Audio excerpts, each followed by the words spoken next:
Hello, bonjour tout le monde, comment ça va? Je m'appelle Solange Zomobem et je suis une activiste pour les droits des mères célibataires et de leurs enfants. Aujourd'hui, nous allons parler d'un sujet qui m'attriste beaucoup. Un sujet qui m'attriste.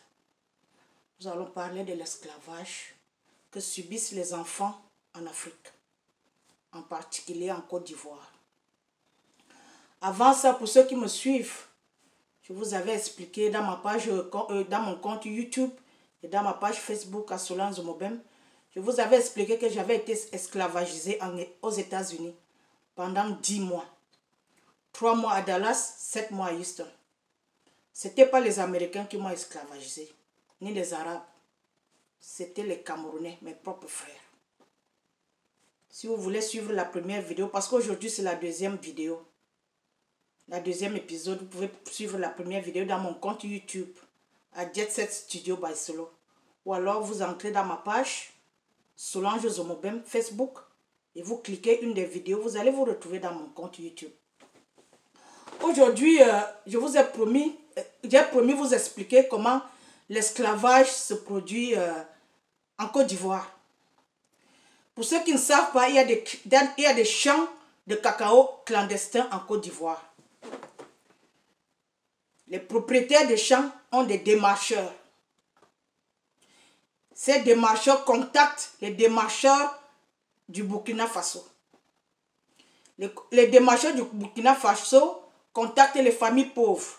Ils vont corrompre les parents. Ils leur disent, ok, il y a des gens qui ont les champs, ils veulent que les enfants travaillent. Ils vont être payés. Tenez d'abord de l'argent. Un esclave coûte 400 $. Ça dit 200 000 francs CFA. Voici le prix d'un esclave en Côte d'Ivoire. 200 000 francs CFA, 400 $.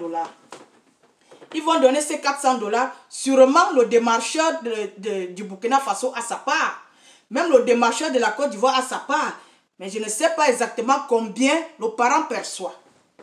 Ces enfants vont voyager dans des bus. Ils vont arriver en Côte d'Ivoire.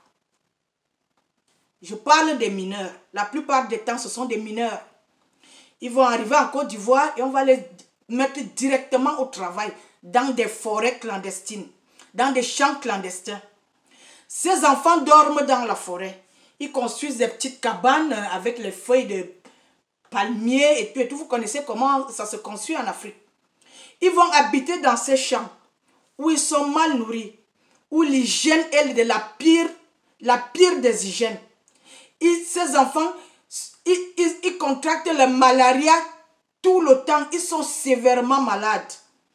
Parfois, on les amène à l'hôpital. Mais je sais que tellement les Africains sont méchants. Je sais qu'il y a des enfants qui meurent là-bas au Burkina Faso. Je vais continuer à chercher et à fouiller. Je vais connaître. Parce que les Africains, votre mal-être, votre mauvais cœur doit être connu au vu et au su du monde entier. Je suis là pour dénoncer les Africains qui sont méchants. Ces enfants travaillent sans gants, avec des machettes à longueur de journée. Ils ont un médicament qui pulvérise pour tuer les herbes. Ils ne portent pas de masque, ils ne se protègent pas. Ces enfants sont maltraités, sont même tabassés par les propriétaires des champs. Ils passent leur temps à travailler. Après 6 ans de dur labeur, 6 ans, le propriétaire du champ va leur dire, ok, tu as beaucoup travaillé, je vais te donner une parcelle de cacao. La parcelle de cacao qu'il leur donne, c'est un sac de cacao qui contient 100 kg de cacao. Ce sac de cacao est vendu à 125 000 francs CFA, 210 €. Voilà. 125 000 francs CFA, 210 €. L'argent que cet enfant perçoit par an, après 6 ans de dur labeur sans être payé. Et quand ils ont fini avec lui, si par exemple tu es en train de vieillir, ils vont te revendre. Un peu comme en Libye, quand ils ont fini de t'exploiter, on te revend à quelqu'un d'autre. Donc, ils vont revendre cet esclave à un autre propriétaire de champ.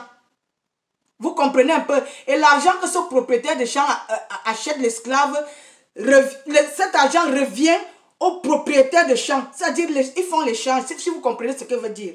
L'esclave est revendu à quelqu'un d'autre. Et cet argent ne part pas chez l'esclave. Il part chez son ancien propriétaire de champ. Je voudrais dire aux Africains, Au lieu de passer votre temps à moucharder dans les réseaux sociaux, à colporter les fausses nouvelles et à mal parler des gens, voici des sujets importants que nous devons aborder dans notre société. Vous avez compris un peu? Oui, l'esclavage continue comment on dit ça en français, à perdurer en Afrique. Oui, il y a l'esclavage en Afrique. Et les pays africains les plus atteints sont la Côte d'Ivoire et le Mali. La prochaine fois, quand j'ai un peu de temps, je vais vous parler de l'esclavage qui se passe au Cameroun. Au Cameroun, c'est l'esclavage industriel et l'esclavage domestique. Je vais vous expliquer ça un jour. Je ne sais pas quand, mais je vais vous expliquer. Afin que nul n'ignore combien les Africains sont méchants. Vous passez votre temps à mal parler des Blancs. Ce ne sont pas les Blancs qui esclavagisent les Africains en Afrique. C'est bel et bien vous les Africains. Votre corps est noir comme votre peau. En Afrique, il y a des gens qui sont noirs comme ça là. C'est comme ça que votre cœur est. Je suis là pour vous dénoncer. Et je veux dire, je lance un message à toutes les femmes du Cameroun. Si vous êtes esclavagisé au Cameroun, contactez-moi. Il y a désormais un avocat au Cameroun dans la ville de Yaoundé qui va s'occuper de votre cas. Vous qui travaillez dans les maisons de capos sans être payés, nous allons porter plainte désormais. Oui, nous n'allons plus nous taire. J'ai dit aux femmes africaines de parler. Parlez, dénoncez. Si vous vous taisez, vous n'aurez pas de l'aide. Il faut parler, il faut dénoncer ce qui vous arrive. Parce qu'au Cameroun, il y a des gens qui vont dans des villages. Ils vont corrompre leur oncle et tante ou quelqu'un du village. Donnez-moi votre enfant, je l'amène en ville, il va te fréquenter. Dès qu'ils arrivent en ville, les plus chanceux vont à l'école. Les moins chanceux ne travaillent pas. Et parfois, ils sont soumis au harcèlement sexuel. Ce que j'ai subi en Amérique. Non seulement j'étais esclavagisé, mais je subissais l'esclavage sexuel, le harcèlement sexuel par les gens qui me gardaient chez eux comme esclaves. Oui, je vais vous dénoncer. C'est pour cela que j'ai écrit le livre que vous avez vu. Il y a tout dedans. Vous allez prendre les petites filles dans les villages et vous couchez avec ces enfants à Yaoundé. Pas à Yaoundé, dans tout le Cameroun. Vous allez être exposés. On ne va plus se taire. On ne peut plus nous taire. Les Africaines, levez-vous. Nous allons dénoncer ce qui se passe en Afrique. Nous devons vous dénoncer. Merci de me suivre. Je vous aime. Bye bye.